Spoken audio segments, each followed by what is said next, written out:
और अब मैं माननीय मुख्यमंत्री जी से अनुरोध करूंगा कि हमारा मार्गदर्शन करें।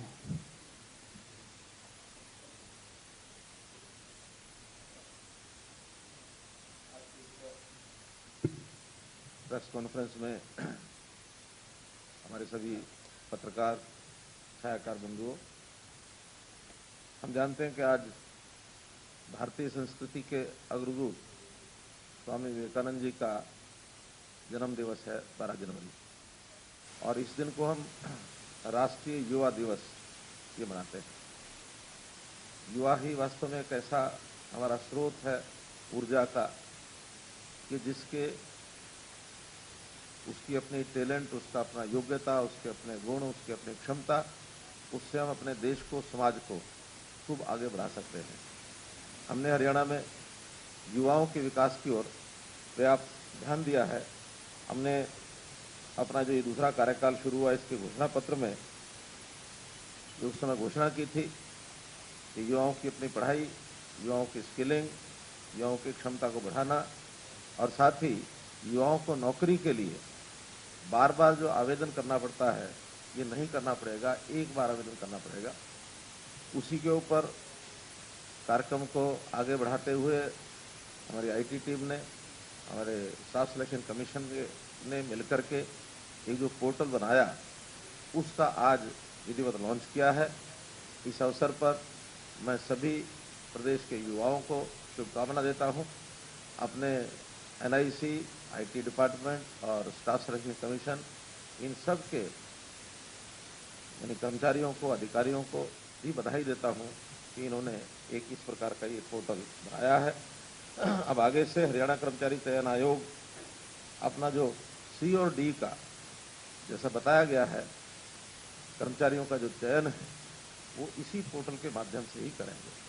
वन टाइम रजिस्ट्रेशन आज से शुरू कर दिया गया है और अब ये 3 महीने तक यानी 31 मार्च, 3 महीने माने 12 दिन कम हो गए उसमें, 31 मार्च तक 2021 तक ये पोर्टल खुला रहेगा और सब लोग, चाहे वो 10वीं पास है, 12वीं पास है, ग्रेजुएट है, हायर एजुकेशन का व्यक्ति है, एक ही फॉर्म पर अपनी सारी डिटेल भरेगा। और जो कम क्वालिफिकेशन वाला है वो तो केवल डी में ही अपने परीक्षा दे पाएगा, लेकिन इससे ऊपर के क्वालिफिकेशन वाले यानी +2 और इससे ऊपर के क्वालिफिकेशन वाले चाहे तो वो डी में भी परीक्षा दे सकते हैं, चाहे तो सी में भी दे सकते हैं। कॉमन एलिजिबिलिटी टेस्ट जो है ये दोनों का अलग अलग होगा, सी का अलग होगा, डी का अलग होगा।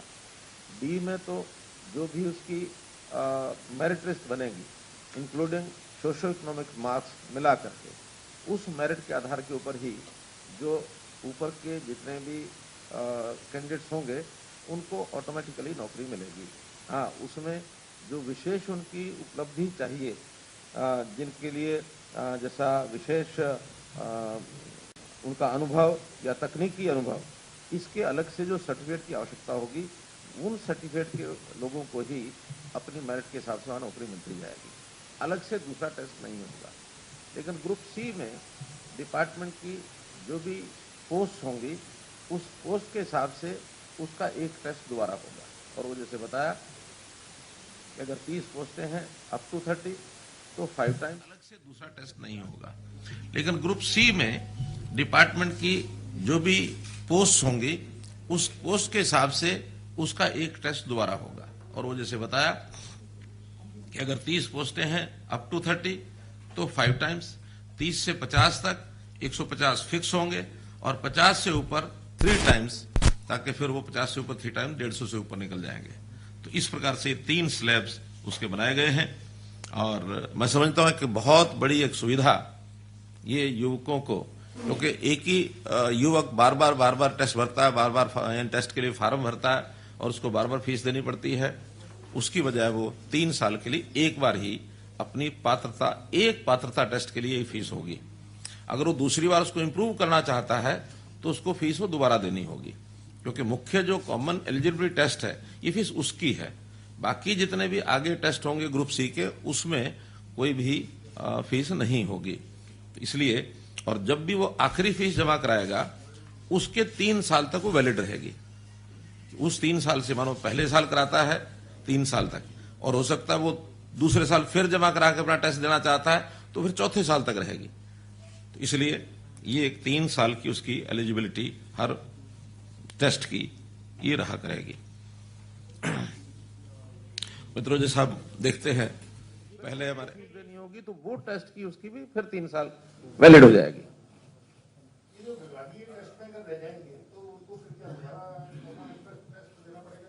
नहीं, वो तीन साल तक अलग अलग विभागों में भी टेस्ट देते रह सकते हैं। वो अगली बार फिर पोस्टिंग के लिए फिर दे सकता है। इंप्रूव करना तो बीच में इंप्रूव कर सकता है। अगर 3 साल तक उसने इंप्रूव भी नहीं किया, उसको उसके आधार पर कोई नौकरी भी नहीं मिली, तो वो 3 साल के बाद उसका ये तो फिर आ सकता है।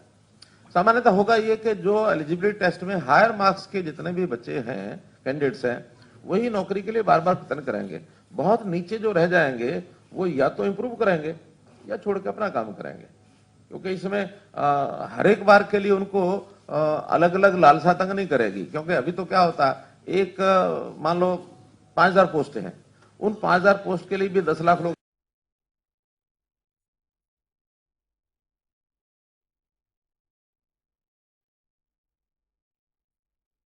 आते हैं। 500 पोस्ट होती है, उसके लिए 10 लाख फिर आते हैं। अगले किसी और विभाग की 2000 आ जाती है, उसके लिए 10 लाख फिर आते हैं। तो वो जो बार बार आने का क्रम या बार बार एग्जाम लेने की बात, ये परेशानी युवकों के लिए भी खत्म होगी और डिपार्टमेंट भी सुविधाजनक तरीके से अपने पूरी क्षमता से इन टेस्ट को जल्दी से जल्दी कम टाइम में करा सकते हैं।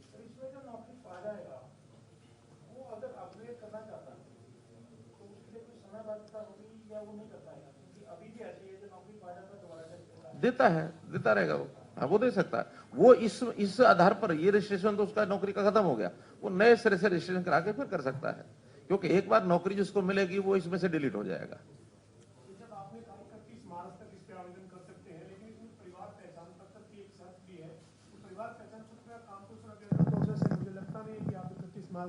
या इन बिटवीन कोई आवेदन करते हैं तो उसके लिए तो दिक्कत रहेगी सर। जब भी कोई आवेदन करता है और उसका परिवार पहचान पत्र नहीं है, तो उसी समय पहले वो पहचान पत्र बनाएगा और पहचान पत्र तुरंत बनता है।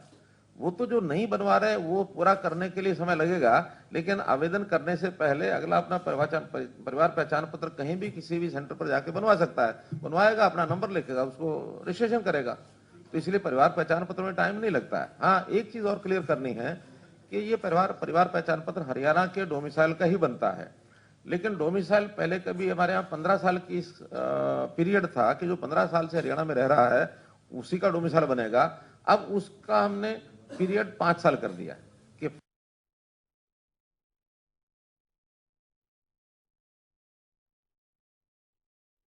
बता दें कि चंडीगढ़ में प्रेस कॉन्फ्रेंस के दौरान सीएम मनोहर लाल ने वन टाइम रजिस्ट्रेशन कार्यक्रम की शुरुआत की और आपको बता दें कि स्कोरिंग के आधार पर नौकरियां अब दी जाएंगी, ये कहना है सीएम मनोहर लाल का। एचएसएससी में नौकरी के लिए नया प्रावधान किया गया है। सीएम ने एचएसएससी के लिए नए पोर्टल की शुरुआत भी की है। आपको बता दें कि इसके जरिए वन टाइम रजिस्ट्रेशन के जरिए एक बार किया गया रजिस्ट्रेशन 3 साल तक के लिए वैलिड रहेगा और आपको बता दें कि नौकरियों में इसके द्वारा पारदर्शिता रहेगी, ये कहना है सीएम मनोहर लाल का। स्कोरिंग के आधार पर अब नौकरियां जो है वो आगे दी जाएंगी। एसएससी के लिए नौकरी के लिए प्रावधान किया गया है, एक बार का रजिस्ट्रेशन 3 साल तक मान्य होगा। बहुत ही महत्वपूर्ण जानकारी आपको दे रहे हैं इस वक्त की, जहां चंडीगढ़ में प्रेस कॉन्फ्रेंस रखी गई है। आपको बता दें कि इस प्रेस कॉन्फ्रेंस के दौरान सीएम मनोहर लाल ने इस रजिस्ट्रेशन पोर्टल का भी उद्घाटन किया, लॉन्च किया और इस एप्लीकेशन के जरिए एचएसएससी में नौकरियों के लिए एक नया प्रावधान किया गया है। ये वन टाइम रजिस्ट्रेशन का कार्यक्रम शुरू किया गया है आज। आपको बता दें कि सीएम मनोहर लाल ने खुद एचएसएससी के लिए इस नए पोर्टल की शुरुआत की है। बहुत ही महत्वपूर्ण जानकारी। तो दूसरे एग्जाम से पहले फिर खोला जाएगा, या जब भी कभी परीक्षाएं मान लो 10वीं की 12वीं की होती हैं फिर खोला जाएगा। अभी तो 31 मार्च तक जो पहले से 10वीं के 12वीं के लोग हैं वो आएंगे। और इसमें भारती जी एक प्रावधान हमने ये भी किया है कि जो इस बार 10वीं और 12वीं में अपीयर होंगे, हाँ, वो भी इसमें कर सकते हैं। प्रोविजनल अपना रजिस्ट्रेशन करेंगे, 10वीं में 12वीं में पास होने के बाद वो उसमें अपना अपडेट करेंगे कि 10वीं 12वीं पास हो गए। पास नहीं हो सके तो इसमें रिजेक्ट हो जाएंगे।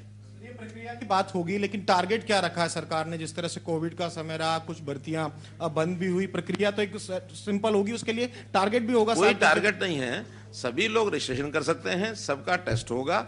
इस टेस्ट के बाद डिपार्टमेंट अपनी आवश्यकता के हिसाब से फिर नौकरियों की एडवर्टाइजमेंट करेगा, और वो जो एडवर्टाइजमेंट होगी उसके बाद उनको फिर क्लिक करना होगा कि हाँ इस नौकरी के लिए अगर तो ग्रुप डी है तो वो सिलेक्शन सीधी हो जाएगी और सीधा उनको अपॉइंटमेंट लेटर जाएगा। 1 महीने का टाइम मिलेगा ज्वाइन करने का, कोई ज्वाइन करेगा ठीक है, नहीं ज्वाइन करेगा तो नेक्स्ट की बारी आएगी। और अगर ग्रुप सी है तो उसको अगला टेस्ट जो डिपार्टमेंट का देना है उसके लिए उसको टिक करना होगा कि हाँ मैं इसके लिए एग्जाम देना चाहता हूं, लेकिन उसके लिए नंबर जो फिक्स कर दिया है अप टू 30, 5 गुना 30 to 50, 150, अबव 50 अगर पोस्ट हैं तो होते 3 गुना।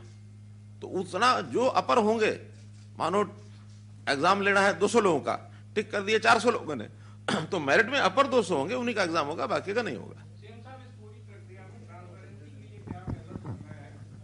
अगर कहीं पे कुछ गड़बड़ी पाई जाती है तो कैसे? मैंने बताया कि इससे बड़ी तो ट्रांसपेरेंसी नहीं हो सकती। हर चीज पोर्टल पर है, जितने लोगों ने फॉर्म भरे हैं वो सबको पता रहेंगे वेबसाइट के ऊपर। जिनको सोशो इकोनॉमिक नंबर दिए गए हैं वो पहले से उसके अंदर डाल दिए जाएंगे, उसको जोड़ करके मेरिट बनाई जाएगी। किसी ने चैलेंज करना तो चैलेंज करेगा। ये जो 10 नंबर के मार्क्स हैं ये तुरंत जैसे रजिस्ट्रेशन 31 मार्च को पूरी हो जाएगी, उसके तुरंत बाद वो उनकी एप्लीकेशन के आधार पर नंबर डल जाएंगे। तो नंबर डलते ही जब सीईटी का टेस्ट होगा, कॉमन एलिजिबिलिटी टेस्ट, उससे पहले किसी ने चैलेंज करना तो उसको चैलेंज कर सकता है। तो इसलिए पर्याप्त मात्रा में इसकी पारदर्शिता है। और फिर जब एग्जाम होगा उनके सबके मार्क्स भी सबको पता होंगे कि किसकी मेरिट क्या आई है, वेबसाइट पर देखेंगे। 3 टाइम्स 5 टाइम्स का हमने स्कोर बता दिया, सबको पता है। जिस दिन टिक करके लोगों ने भर दिया, जब डेट आएगी उस डेट के बाद भी टाइम दिया जाएगा, इतने टाइम तक आप टिक कर सकते हैं। टिक करने की डेट तक वो नंबर फिर आ जाएगा, उस नंबर में कितने लोगों का टेस्ट होगा वो पता लग जाएगा। 600 लोगों ने टेस्ट किया, 300 ने, मानो 600 लोगों ने टिक किया, 300 ने यदि टेस्ट देना है तो अपर 300 कौन है सबको पता लगेगा। कहीं उसमें कोई छुपाई हुई बात नहीं है, हर किसी को अपने पोर्टल वेबसाइट पर ये चीजें नजर रहेंगी।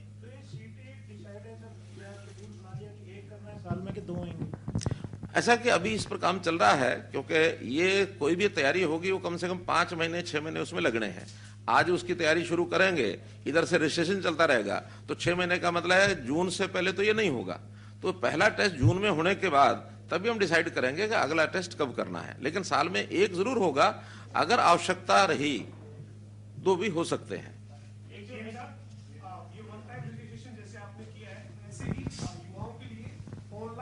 एग्जाम अगर वो देना चाहे तो ऐसा कोई विचार कर रहे हैं कि चूंकि अभी ग्राम सचिव का पेपर हुआ है सर, 6.5 लाख के करीब अभ्यर्थी थे और इधर से उधर तो नहीं जाना पड़ा, आपने उनके लिए सुविधा कर दी, जिलों में सेंटर दे दिए।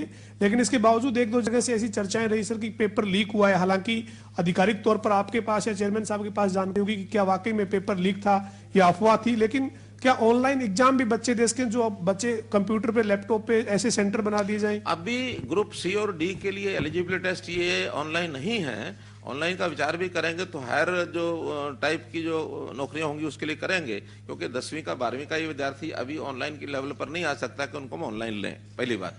दूसरी बात जो आपने कही, ये ठीक है कि एक केस पकड़ा गया है और उस केस में कोई एक टेक्निकल आइटम लेकर के और वो व्यक्ति अंदर गया था, उसने बहुत बारीक चिप एक उससे बरामद हुई और उस चिप के माध्यम से वो सारा सिस्टम पता लग गया है। उसमें जो लोग इसके पीछे काम कर रहे थे उनका भी पता लगा है। 14 लोगों को गिरफ्तार कर लिया गया है, एफआईआर हो गई है। लेकिन मुझे नहीं लगता कि वो उससे ज्यादा आगे कहीं बढ़ा होगा। कोशिश उनकी रही होगी कि बहुत बड़ा एक कोई स्कैंडल करने की, लेकिन टेक्निकल चीजों को पकड़ने के लिए भी टेक्निकल चीजें ही जरूरत है। अभी उसकी छानबीन चल रही है कि कहां तक क्या किसकी उसकी कोशिश की गई होगी। अब ये चूंकि बहुत पुराने ऐसे ऐसे ग्रोह बने हुए हैं जो हर चीज की कहीं ना कहीं काट निकालते हैं। अब टेक्निकल लड़ाई तो टेक्निकल चीजों से लड़ी जाएगी। अब उसका प्रबंध कर रहे हैं हम कि कैसे उसको आगे करेंगे, लेकिन आगे ये नहीं होगा। ये कहीं ना कहीं फ्लो ऐसा जो एक आध जगह मिला है, इसमें कहीं ना कहीं कोई शरारत जो की गई है या इस प्रकार का जो अपराध किया गया है, बहुत ही टेक्निकल आदमी ने, जिसको सारी चीजों की जानकारी होती है, उसने किया है। तो उसको एक छोटी चिप के माध्यम से और वो सारी दूर बैठा हुआ आदमी कोई उनको बता रहा था, उस पकड़ा गया वो। अब क्योंकि ग्रुप सी में हमने जो अदर जो है नॉन गेस्टेड में लिखा टीचिंग का, अब एस्टेट वालों को सी टेट देना पड़ेगा, जो अपना सीईटी है, या वो एस्टेट नहीं, एस्टेट अलग है, उनका एस्टेट एस्टेट चलता रहेगा वो। केवल नॉन क्या है वो, नॉन गस्टिंग टीचिंग जो है वो ग्रुप सी के साथ होगा।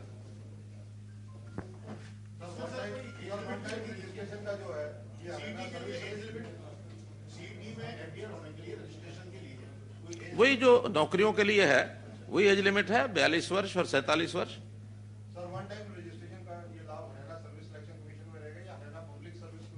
नहीं, अभी स्टाफ सिलेक्शन कमीशन, अभी केवल स्टाफ सिलेक्शन कमीशन का ग्रुप सी और डी में ही है, ये ए और बी में नहीं है। एचपीएससी तो ए और बी की ही नौकरियां करते हैं। इसमें एक चीज और क्लियर करनी है कि जो सोशियो इकोनॉमिक है वो ग्रुप डी में तो मैक्सिमम 10 मार्क्स दिए जाएंगे, ग्रुप सी में मैक्सिमम 5 मार्क्स दिए जाएंगे।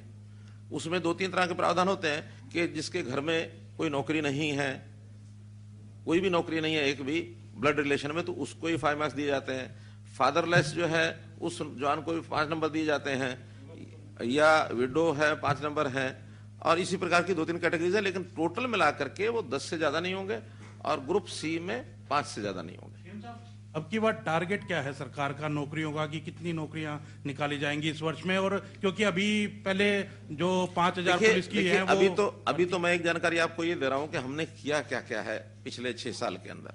ये जानकारियां युवाओं को आखिर कैसे कैसे हमने उनको सहयोग किया, कैसे उनको लाभ पहुंचाया, कैसे उनके जीवन को सुखी करने की हमने कोशिश की।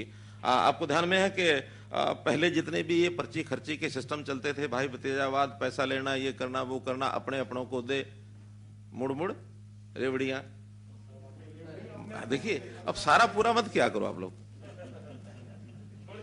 तो कुल मिला के उस सारे को हमने बदला है, और बदलने के बाद 6 साल में 80,000 नौकरियां हमने दी है। और कोई पिछले 6 साल का कोई पीरियड, 5 साल का पीरियड उठा करके देख लें, इतनी बड़ी संख्या में नौकरी कभी भी नहीं दी गई है। एवरेज पर ईयर भी लगा लेंगे तब भी नहीं दी गई है। सी और डी में हमने इंटरव्यू खत्म किया, पहले इंटरव्यू में ही सारा कुछ मार लगती थी।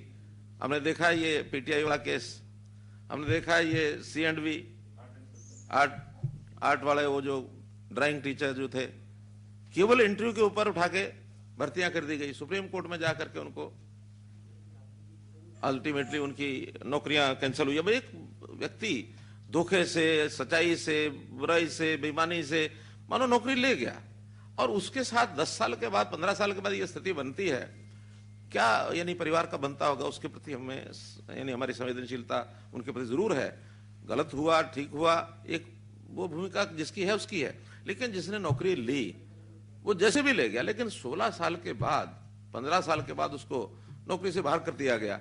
ये भी बहुत एक स्थिति ऐसी है। लेकिन मैं दावे से कह सकता हूं कि हमारी ये 80,000 नौकरियों में से, 6 साल की नौकरियों में से एक भी रिजेक्ट नहीं हुई है। स्टे लगते रहे हैं, जो भी जाता है स्टे लेके आता है, लेकिन उसके बाद उसको कभी मुंह की नहीं खानी पड़ी कि कोई नौकरी हमारी रद्द हो गई हो, कोई भी एक भी।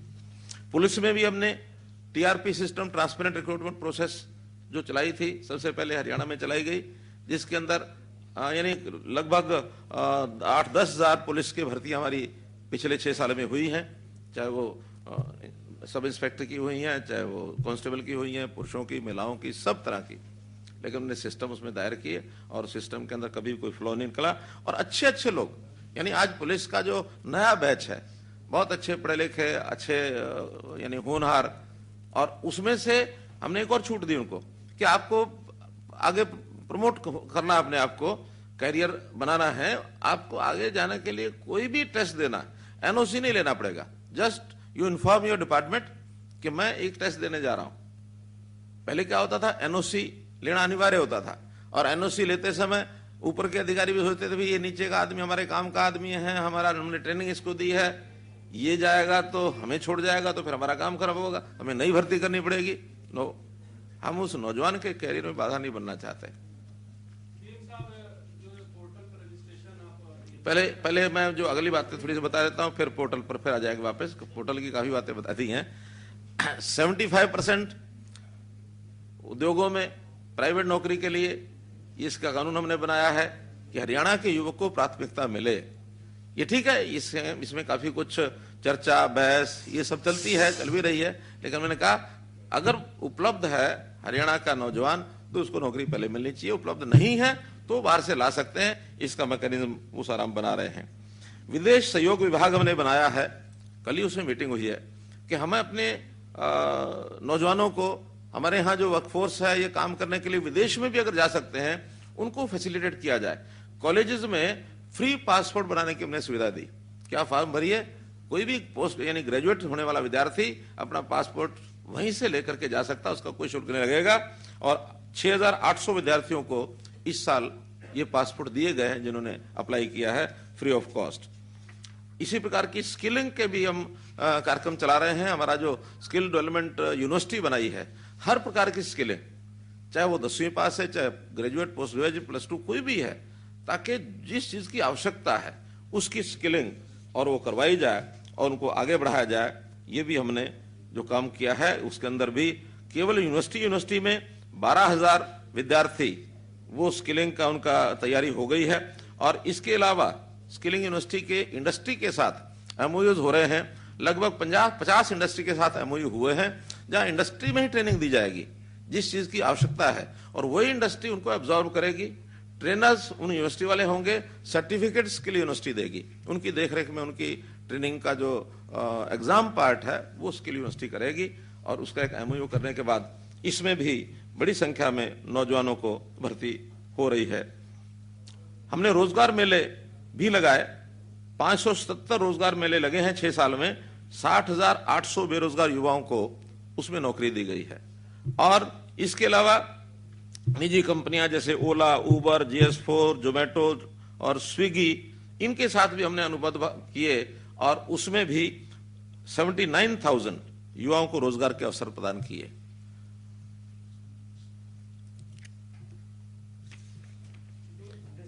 इसी प्रकार ITIs, हमारे ITIs में 71 ट्रेड हैं इस समय, 40 उद्योगों के साथ उन्होंने भी MOU किया है कि वहां जो ITI में कोर्स कराते हैं उसके बाद उन्हीं इंडस्ट्री में जिनका MOU होते हैं फर्स्ट प्रायोरिटी उनको दी जाती है कि वहां जाकर के ज्वाइन करना चाहे तो कर सकते हैं।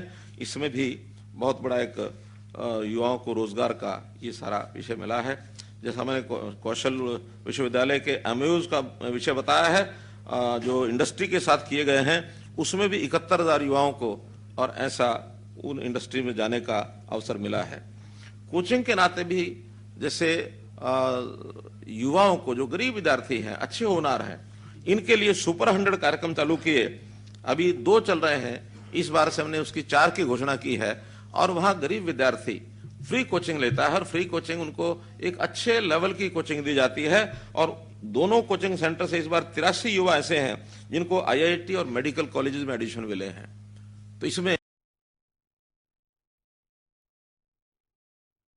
सीएम मनोहर लाल ने प्रेस कॉन्फ्रेंस की और HSSC के लिए नए पोर्टल की शुरुआत की। ग्रुप C और D के लिए एक बार भरना पड़ेगा, यानी कि 1 टाइम रजिस्ट्रेशन किया जाएगा और ये 1 टाइम रजिस्ट्रेशन 3 साल तक के लिए वैलिड होगा। स्कोरिंग के आधार पर ये नौकरियां दी जाएंगी। आपको बता दें कि अब HSSC में नौकरियों के लिए नया प्रावधान रखा गया है। ग्रुप C और D के लिए अब CET का एग्जाम रहेगा। 3 साल के लिए ये CET की मान्यता रहेगी। HSSC में 1 टाइम रजिस्ट्रेशन की शुरुआत की गई है और आपको बता दें कि सीएम मनोहर लाल ने इस HSSC के नए पोर्टल की शुरुआत की है, जिसमें तमाम जो जानकारियां हैं वो दी गई हैं।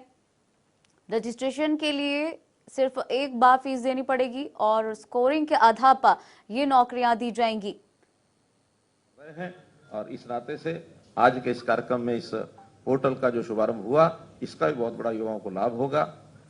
कल लोहड़ी का त्यौहार है, आने वाले दिन में संक्रांति का त्यौहार है, दक्षिण में पोंगल का त्यौहार चल रहा है। इन सब त्योहारों को आप लोग खुशी से मनाएं। आपको बहुत बहुत शुभकामना, बहुत बहुत बधाई। अब कोई विषय बाकी रह गया हो तो 2-4 मिनट का सकते। ऐसा कि वो चूंकि साल में एक बार होना होता है, प्रिंसिपली केंद्र सरकार ने, स्पोर्ट्स डिपार्टमेंट ने हमको परमिशन दे दी है कि आप अपनी तैयारी चालू रखिए। उसकी निश्चित डेट्स वो बाद में तय होंगी, लेकिन उसके कौन से खेल कहाँ होंगे ये सारी तैयारी हमने कर ली है।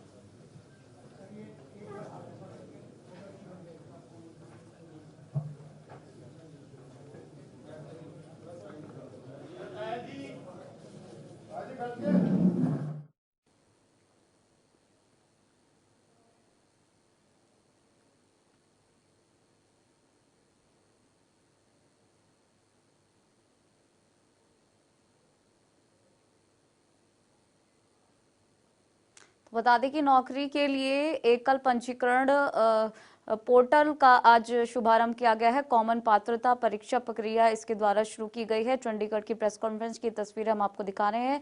यहां आपको बता दें कि ग्रुप सी और डी के लिए एक बार फॉर्म भरना होगा और इस रजिस्ट्रेशन के लिए एक बार ही फीस देनी होगी और ये 3 साल तक के लिए वैध रहेगी। मान्यता इसकी 3 साल तक के लिए रहेगी। और उसके साथ ये जानकारी दे दें कि स्कोरिंग के आधार पर नौकरियां होंगी। HSSC में नौकरी के लिए नया प्रावधान रखा गया है। ग्रुप सी और डी के लिए अब CET का एग्जाम रहेगा। 3 साल तक के लिए इसकी मान्यता रहने वाली है। वन टाइम रजिस्ट्रेशन यानी कि एकल पंजीकरण की व्यवस्था आज CM मनोहर लाल के द्वारा की गई है। और आपको ये भी जानकारी दे दें कि ग्रुप सी और ग्रुप डी के लिए एक बार फॉर्म भरना पड़ेगा, एक बार रजिस्ट्रेशन करना पड़ेगा और इसके लिए बकायदा रजिस्ट्रेशन पोर्टल भी बनाया गया है। और इस रजिस्ट्रेशन पोर्टल का शुभारंभ CM मनोहर लाल के द्वारा किया गया। चंडीगढ़ से तस्वीर हम आपको दिखा रहे हैं जहां CM Manohar Lal press conference कर रहे हैं। टेस्ट की होती है तो जून के आसपास डेट आएगी।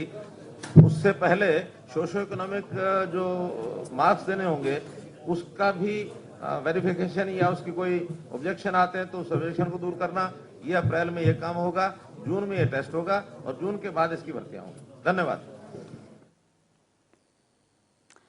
तो बता दें कि स्कोरिंग के आधार पर ये नौकरियां दी जाएंगी और इसकी जानकारी CM मनोहर लाल ने चंडीगढ़ में रखी गई प्रेस वार्ता के दौरान दी है।